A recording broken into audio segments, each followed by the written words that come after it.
You ever see a room freeze, just because of who decided to hand over their weapon? Yeah, I was there. She wasn't even on the team. Not in uniform. Didn't carry herself like she was hoping for a badge or chasing a pat on the back. Just this quiet woman in the far bay, hands moving over rifles everyone else had given up on.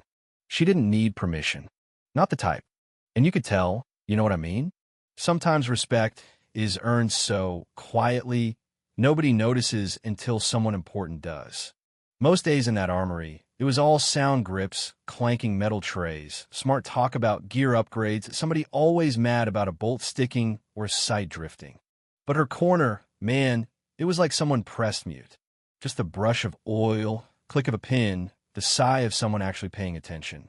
If you paid close enough, you could spot eat a rhythm, almost soothing, like she'd tuned the whole place out and was working by feel. Her badge just read, Armory Support Technician. That's how they do it. Make you invisible right from the start.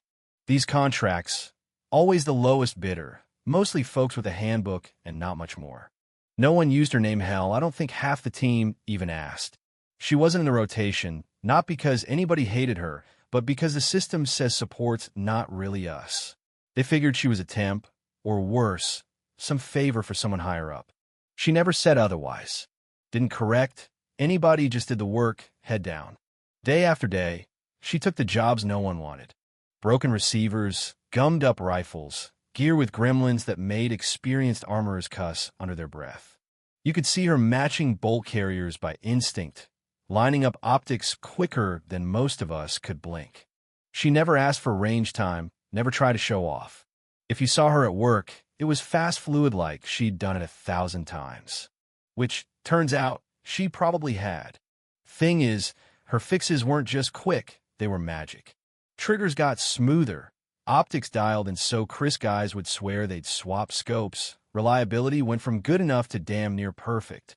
Even the most skeptical operators started bringing their own gear to her, mumbling something about just a quick look. When the SEALs rolled in, though, everything changed. Special warfare guys, they walked different, like they own the air, not just the ground. Demanding, picky, absolutely zero tolerance for mistakes. They brought in rifles you couldn't buy off the shelf, kit that had seen desert storms and jungle rot, stuff where if it failed, it wasn't just a bad day, it was bodies coming home early. Most armorers got nervous when SEAL gear landed on the bench, but she just nodded and took it, didn't blink. One day, a custom 18 Malawian Quatches came in, nasty carbon jam deep in the chamber, so bad the lead armor just shrugged and called a loss.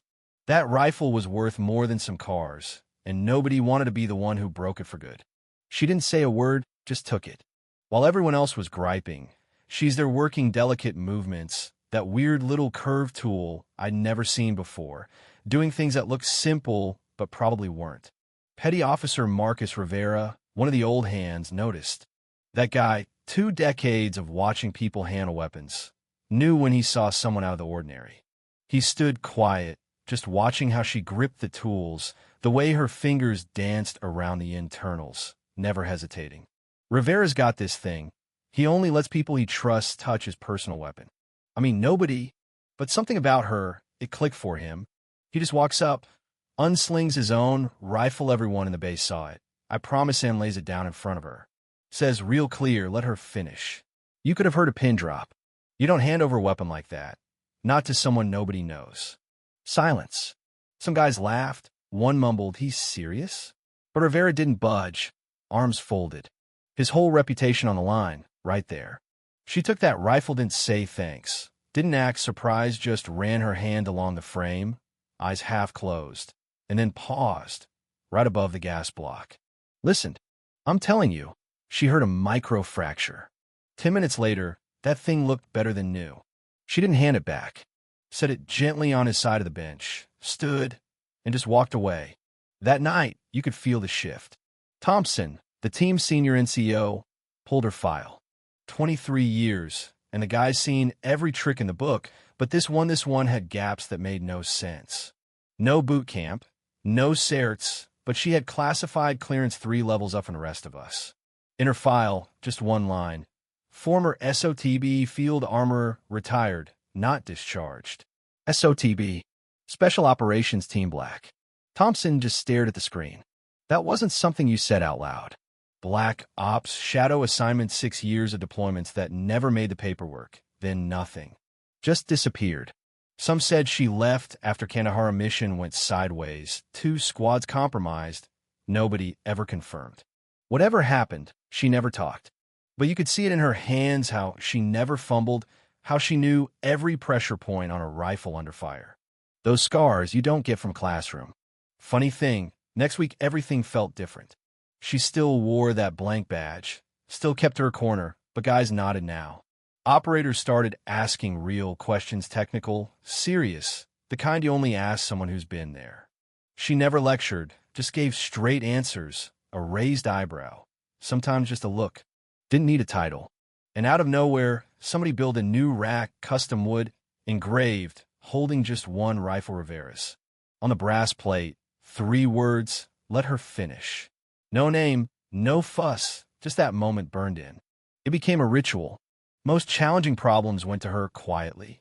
Weapons nobody else could fix ended up good as new. Guys from other teams dropped by, sometimes just to watch. And in that silence, you could almost hear old stories being retold about Libya, about field armorers who saved missions by saving a weapon, about how sometimes the best never need to speak up. Rivera, sitting on the bench one evening, said it best. You don't learn that in tech school, man. You learn it when the only thing between your team and a body bag is the rifle in your lap and the hands fixing it. That's what she gave back to the Ruma, sense that someone had their back quietly, thoroughly, with no demand for recognition. She never hung around to bask in it, never posed for photos or claimed credit. Her satisfaction was watching that battered old sidearm fire smooth again, or seeing a nod from a guy who swore he'd never trust a civilian. Respect isn't a ceremony, it's a current steady, sometimes hidden, but always moving. That's how trust is rebuilt, one fix, one look, one quiet, perfect repair at a time. Some of the new guys tried to guess what her story really was, but the ones who knew better stopped them. Because, see, the truth is, not every hero walks in with medals or a file full of accomplishments.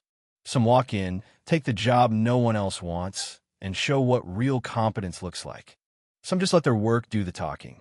And that's the kind of legacy that matters in places where lives depend on silent skill, where mistakes can't be afforded, and where the only true measure is whether you leave things better than you found them. If you ask me, that's the kind of story that never really ends, just moves on, one quiet legend at a time. So tell me, where do you stand on this? Is respect something you earn with words or with deeds nobody sees? What does justice look like in a world where the best might be invisible?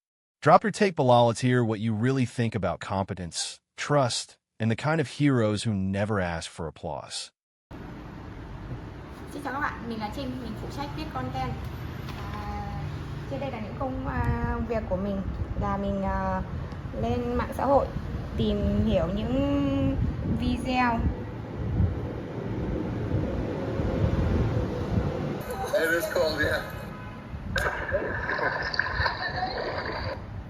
Next one? Alright. Thank you, man. Hey, if you guys have any trouble, let somebody know. Please. After the tree to hold on to. Yeah, they're... Use the fence.